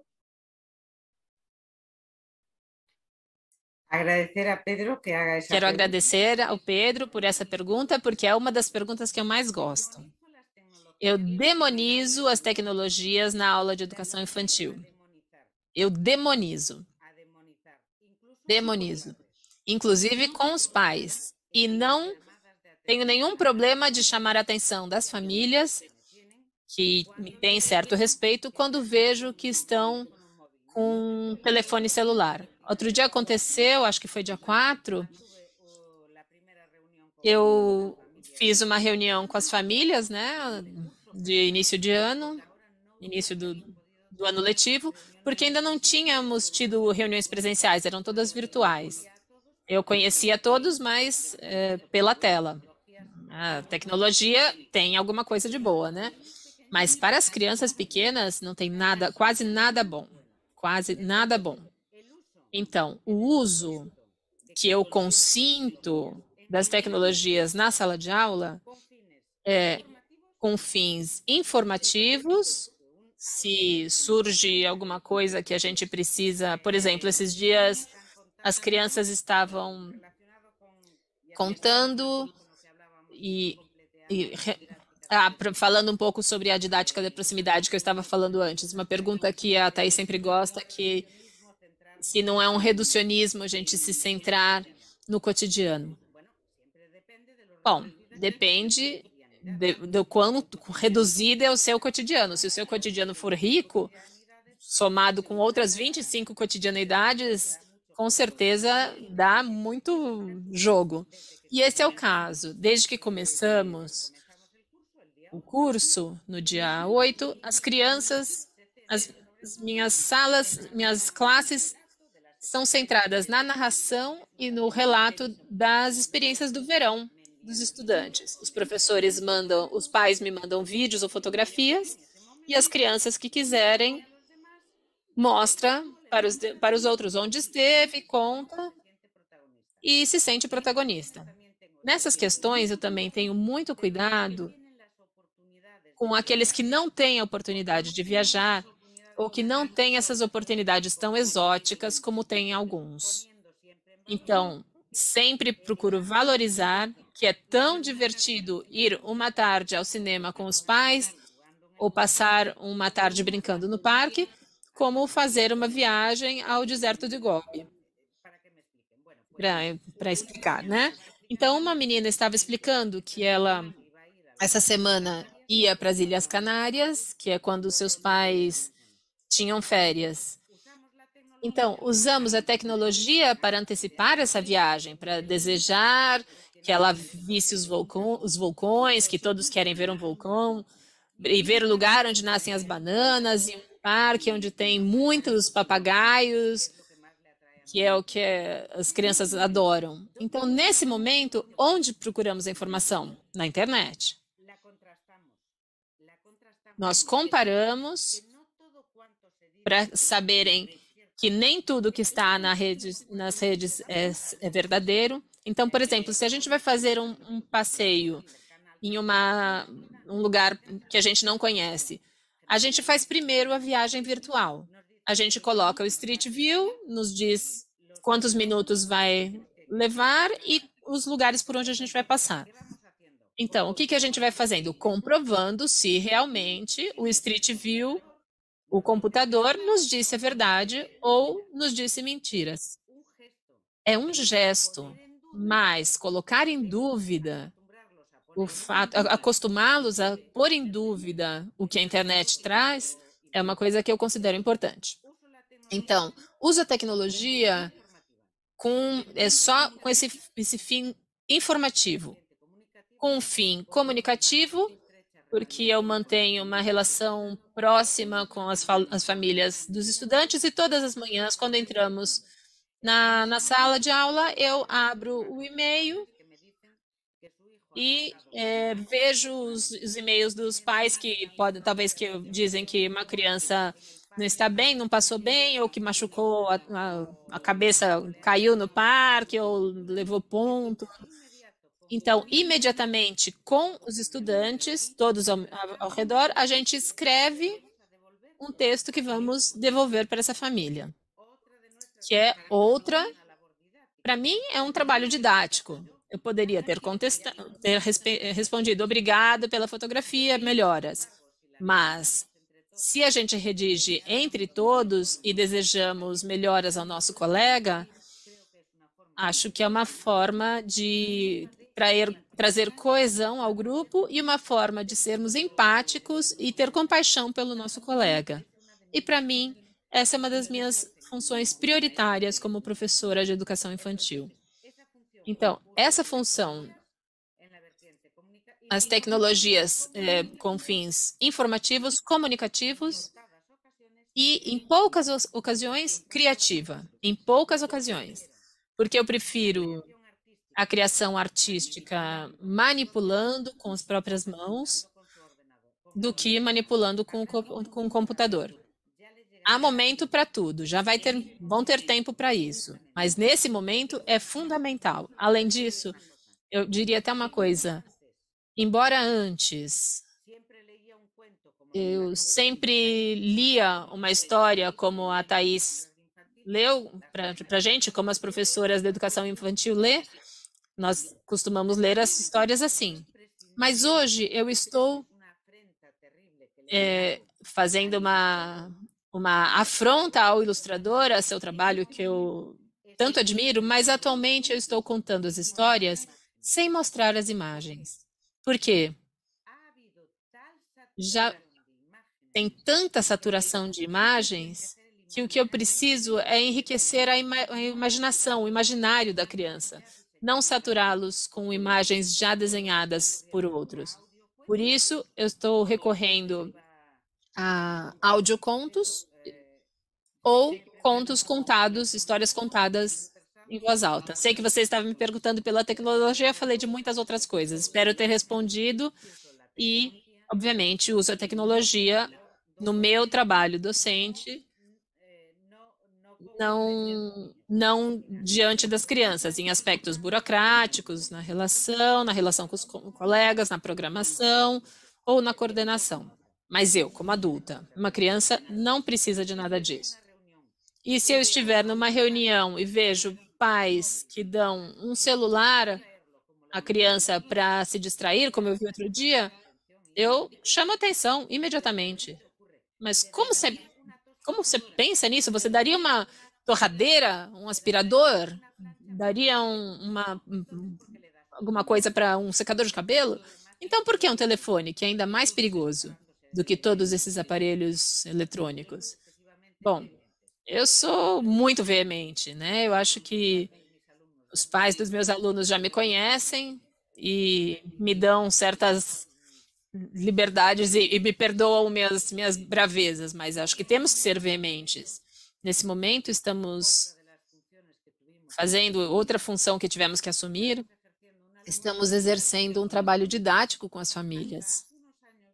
Até alguns anos atrás, não tinha sido necessário, porque não tinha havido uma ruptura das cadeias de colaboração intergeracionais. Todas as famílias se ajudavam entre si na criação dos filhos e transmitiam saberes. 20 anos, nos últimos 20 anos que eu tenho visto a ruptura dessa cadeia de solidariedade intergeracional, o que aconteceu? Os pais estão desorientados e não sabem, muitas vezes recorrem à internet e é tanta a abundância e a toxicidade da informação que tem na internet que eles nunca sabem o que é certo para usar, para aplicar com seus filhos. Então, alguma vez vamos ter que fazer esse trabalho de professores dos pais, se eles permitirem e se eles quiserem. Vejo aqui uma pessoa no chat pedindo que a gente responder a pergunta dela.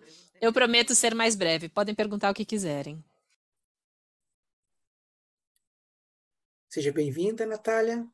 Está chegando a Natália. Assim que possível, ative o seu microfone. A sua câmera. Aí. Oi. Olá. Estou até com o moletom da pedagogia aqui. Não deu tempo de trocar de roupa. Primeiramente, boa noite. Eu sou de Getúlio Vargas, uma cidade do interior do Rio Grande do Sul, que é no sul do Brasil. Eu sou auxiliar de professor e, no momento, eu trabalho como recreacionista. Então, eu atendo turmas desde o berçário 1, que são os bebês que entram a partir dos 3 meses, até 3 anos de idade. Então, várias fases e várias coisas para a gente acompanhar eles a desenvolver. Quero fazer um breve comentário que eu acho que se perdeu um pouco nesse tanto de informação de como trabalhar com as crianças, a importância justamente desses atos diários, de cuidado, de higiene, do abraço. Uma coisa que eu tenho feito muito com os meus alunos de todas as turmas é ensinar eles a abraçar, porque na pandemia ficou muito, o contato não era proibido. Então, eu vejo os alunos que nasceram durante a pandemia, eles não tinham esse costume do abraço, do toque. Então, eu chego na sala, ou quando eles chegam, que eu já estou lá, a primeira coisa é um abraço, um beijo e pedir como eles estão. Porque isso se perdeu um pouco no caso, né? Então, só queria ressaltar a importância desses cuidados e dessa atenção às pequenas coisas que realmente, no período da pandemia, ficou de lado. E a minha pergunta para a prof é justamente sobre o registro, porque eu vejo que na escola que eu trabalho, pelo menos, ficou muito limitado a fotos e vídeos, porque são crianças que não escrevem e tal, a gente não tem caderno, eles não utilizam esse tipo de registro, eles não sabem escrever, né? Alguns nem falar ainda, então a gente não tem esse acompanhamento. Então, eu queria saber como vocês fazem o registro mesmo, a professora, como o prof faz o registro. Porque os alunos do primeiro ano já estão começando a escrever, então eles têm o caderno, enfim. Mas como que a prof faz para registrar essa evolução e esses momentos com eles?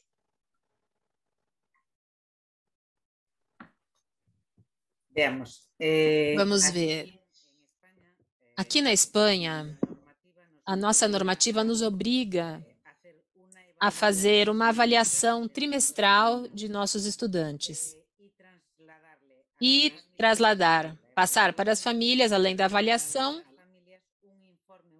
um boletim informativo trimestral, além das reuniões presenciais que até agora foram virtuais, que possamos ter. Agora, como transmitimos informação para as famílias?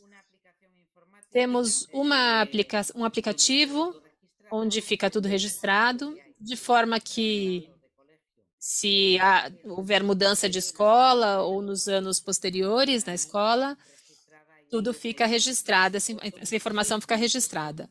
Por isso que eu sempre insisto em que é preciso ser extremamente cuidadoso com o que a gente registra, porque só se é de vital importância. Eu sempre digo para as minhas colegas, que importância tem registrar que a criança, quando entrou na escola, não tinha controle de esfínteres? Se isso já foi superado, qual é a importância de registrar isso? Por que vamos deixar isso? Ou que uma criança chorou durante uma semana inteira no período de adaptação na escola?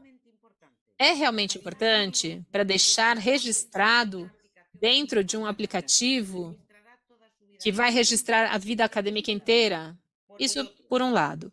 Por outro, eu registro, porque eu sim tenho que ter essa informação. Mas o que eu quero registrar?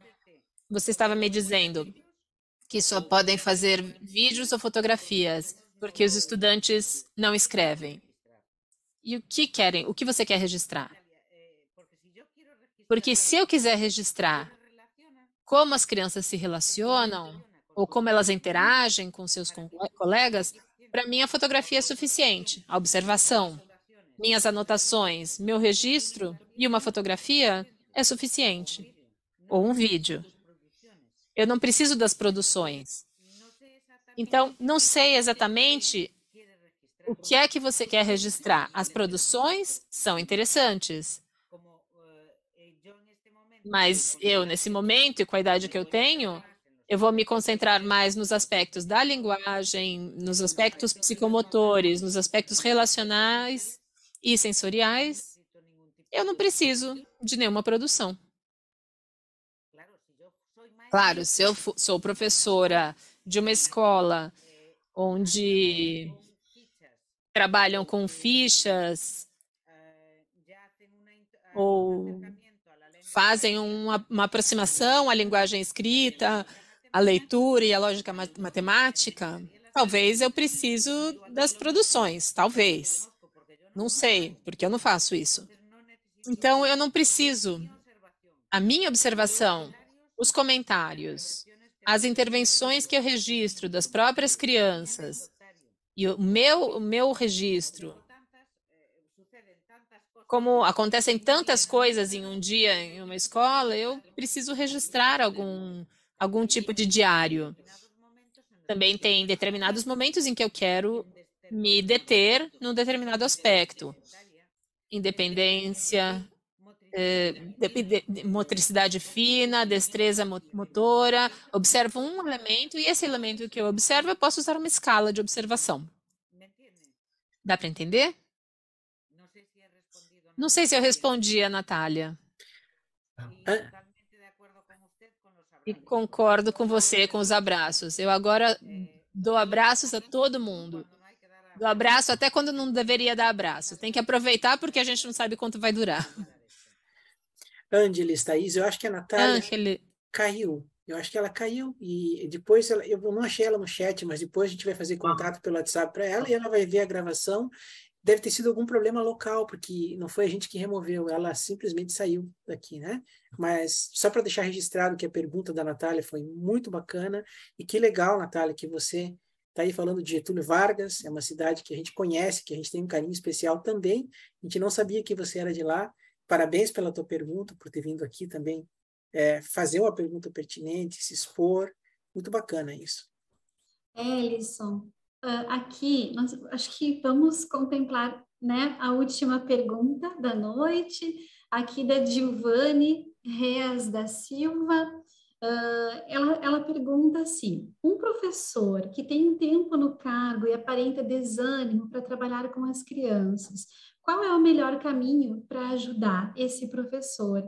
E eu acho que esse ponto do desânimo, né, da solidão que aflige a humanidade, as pessoas, né, há uma aparente felicidade. Acho que a Ângeles trouxe um pouco essa reflexão no início, que de certa forma a gente se vê um pouco, né, um tempo de aparências, de superficialidade, de modismos, e a gente vai se perdendo da gente mesmo.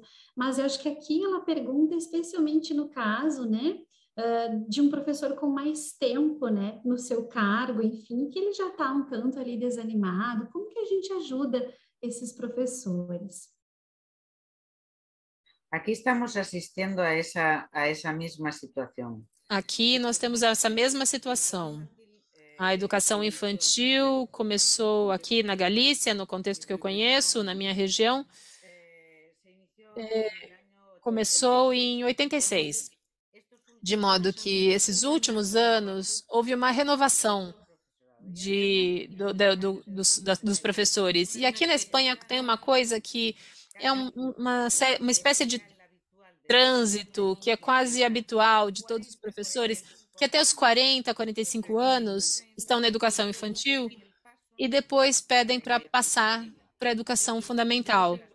Eu devo ser das poucas que me resisto a isso. Eu tenho 55, já pesei os prós e contras e acho que para os 5 que tenho ainda pela frente na profissão, eu vou continuar, se a vida permitir, eu vou continuar na profissão, na educação infantil, até me aposentar. Agora, essa pergunta é uma pergunta de muita importância, porque eu não quero responder de forma superficial e eu também não quero ofender ninguém. Eu observei em muitas colegas, um pouco mais velhas que eu, um pouco mais velhas porque eu já estou próxima da aposentadoria, faltam só 5 anos. Mas eu passei pela experiência de aposentadoria de algumas colegas que chegavam muito esgotadas, muito desanimadas, e diziam que vinham para a escola porque as crianças davam energia para elas. Eu acho um motivo egoísta. Eu acho um motivo egoísta. Porque a gente não vem para a escola para fazer terapia. Em todo caso, a gente tem que servir de terapia para outros, mas não para fortalecer você. As crianças não são um recurso para o seu ânimo. Aqui você está exercendo uma profissão e você recebe um salário. Então, você tem que estar em plenitude de faculdades. Não todos estamos o tempo todo, 100%, mas não é dizer, como eu estou deprimido, como eu estou mal, e as crianças são tão divertidas e têm tanto ânimo. Não, porque as crianças merecem estar ao lado de uma pessoa que esteja feliz. Então, como agir nesses casos? Mandamos essa pessoa para casa, que ela vai se afundar mais ainda? Tem alguma forma, alguma possibilidade? Na Espanha não tem. Isso é um problema que existe em todas as administrações educacionais. Eu já trabalhei 10 anos na administração educacional e sei do que estou falando. O mal-estar docente, que está muito analisado e pesquisado. O mal-estar docente, eu sempre me pergunto, como revertir? O que prejudica mais? A escola prejudica a sua situação pessoal ou a sua situação pessoal prejudica a sua situação profissional? E acho que na maior parte dos casos é o estado pessoal que te posiciona de uma forma ou de outra profissionalmente.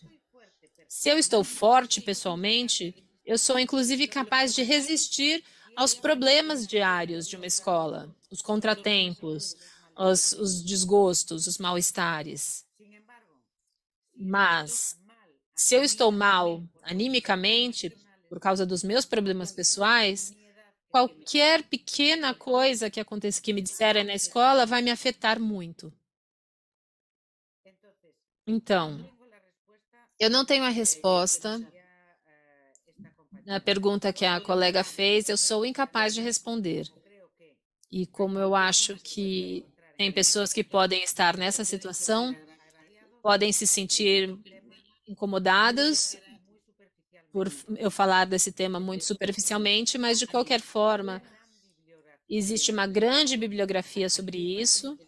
Aqui na Espanha houve um momento, acho que foi nos anos 90, na década de 90, que houve uma profusão de pesquisas sobre o mal-estar docente, destacando, entre outros, Manuel Esteve, eu não entendi o nome, que eu recomendo muito, que faleceu há alguns anos. É, para mim, uma pessoa que fala a linguagem que nós, professores, entendemos, né? Ele não fala essa linguagem acadêmica, da pesquisa acadêmica, que a gente não consegue entender. E que a gente nem tem interesse em entender.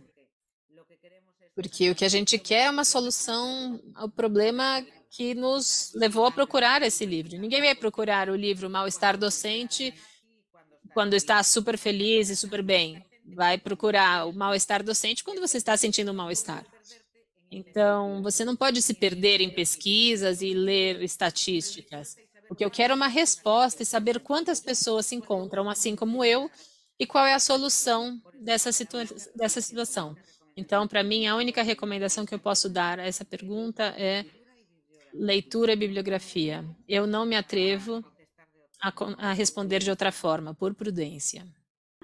E eu acho que devido ao tempo é isso, né, gente? Não sei se gostaríamos, né, de trazer muitas histórias, relatos que vocês trouxeram aqui, depois nós podemos passar para a Ângeles o chat, para que ela também possa ler, enfim, acompanhar um pouco mais o que aconteceu aqui, né, para a Thaís também. Vieram alguns relatos contando, né, questões bem significativas que a gente não tem como trazer aqui para trazer para a Ângeles, né, escutar, e com muita atenção, que ela daria com certeza, e as perguntas.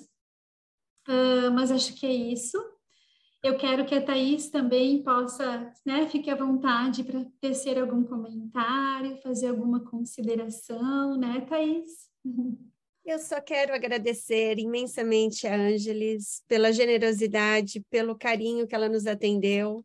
Agradecer vocês pelo convite, agradecer as pessoas que ficaram e que estão e que nos assistiram, que escutaram. Muito obrigada.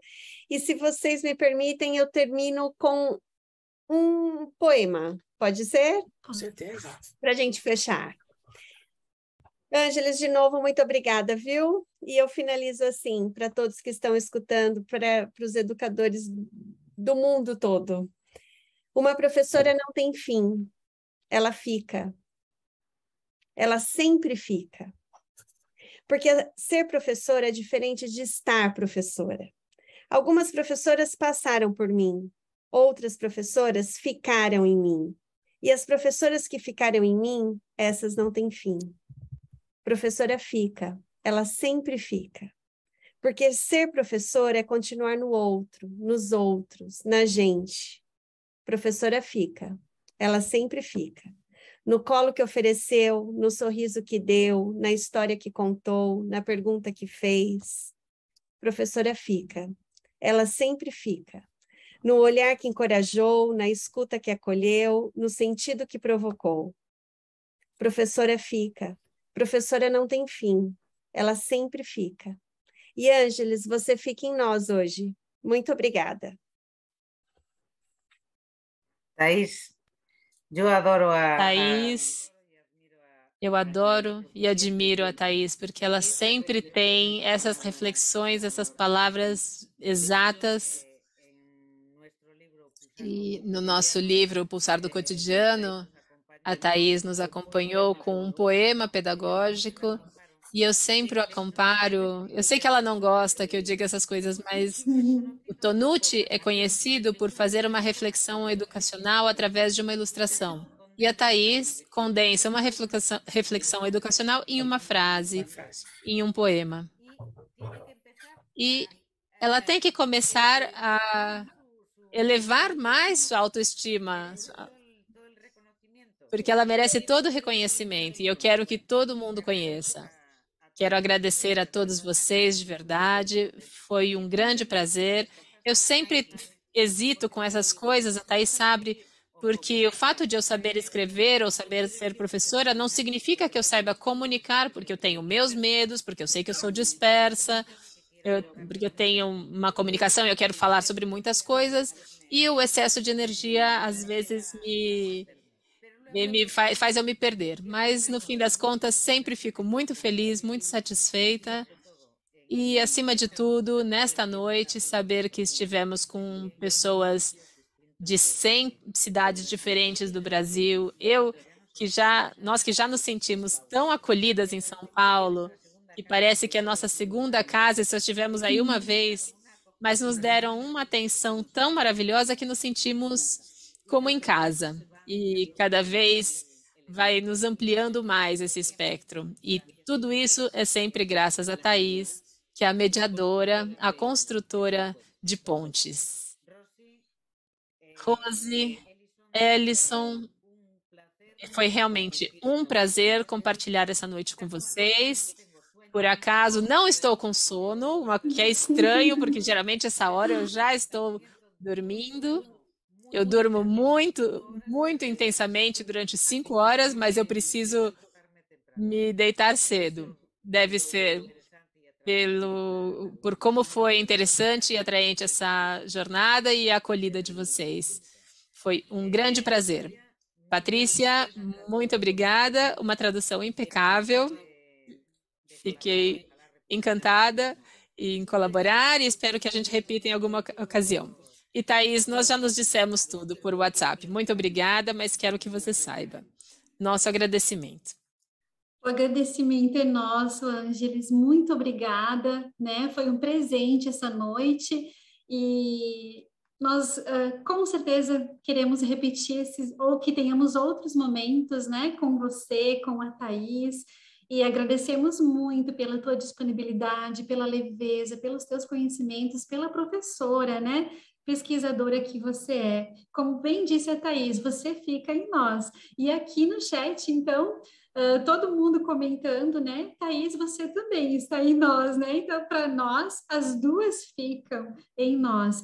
E eu concordo com o que a Ângeles pontuou aí em relação a Thaís. A gente é suspeita em falar porque para nós temos a Thaís aqui, né, Ângeles? Para nós é uma referência de uma educadora, de uma professora aí, né, pesquisadora, pensadora da educação, mas que está lá dentro da escola, né? E que traz os conteúdos tão profundos, tantas reflexões que tocam a gente, né? A gente não tem como ficar o mesmo ao ler o que a Thaís escreve. Ela sintetiza tão bem, né? E todos aqui são unânimes em dizer, então ela é uma referência para nós e ela vai crescer e precisa crescer e aparecer e compartilhar os seus conhecimentos com os educadores do nosso país, né? Que chegue nos nossos educadores e no mundo também, né? Então, que possam vir muitos livros por aí também, né? Essas escritas aí possam se transformar em importantes projetos que possam vir aí pela frente, né? Porque é muito lindo. Então, né, rapidinho, agradeço, Thaís, pela ponte, pela presença. Ângeles, querida, muito obrigada, viu? Não temos mais palavras que traduzam esse momento que vivemos aqui com você, com vocês, a Thaís junto, e que abertura de jornada, né? Que aconteceu assim, exatamente como a gente imaginou. Muito obrigada. Diga, Ellison. Eu não quero ser repetitivo aqui, mas eu diria breves palavras. Thaís, você é uma pessoa que tem uma base muito boa, tem os pés no chão firme, da vivência, mas tem a cabeça no cosmos, né? Você está sempre lá em cima, sempre buscando aquilo que tem de melhor, né? E de mais sensível. E, Ângeles, a tua fala foi extremamente sensível, motivadora, nossa, foi uma luz para essa abertura de jornada. Assim. A gente agradece por demais. E Patrícia, como sempre, né? Você é impecável na tradução, é maravilhoso ter você também aqui conosco. Com isso, a gente agradece e não se delonga mais a todos que ficaram até aqui, quase 500 pessoas até o final, isso é muito bonito. Isso, obrigada, querida Patrícia, até uma próxima oportunidade. E nós aqui continuamos amanhã, esperamos vocês às 19 horas, então, com o Paulo Foque, para continuarmos aí essas conversas, tá bom? Boa noite, um bom descanso para todo mundo, para Ângeles, para Thaís, fiquem bem, tá? Fiquem bem, até mais. Boa noite, tchau, boa sucesso noite para todos, tchau. Obrigada, tchau, tchau. Abraços.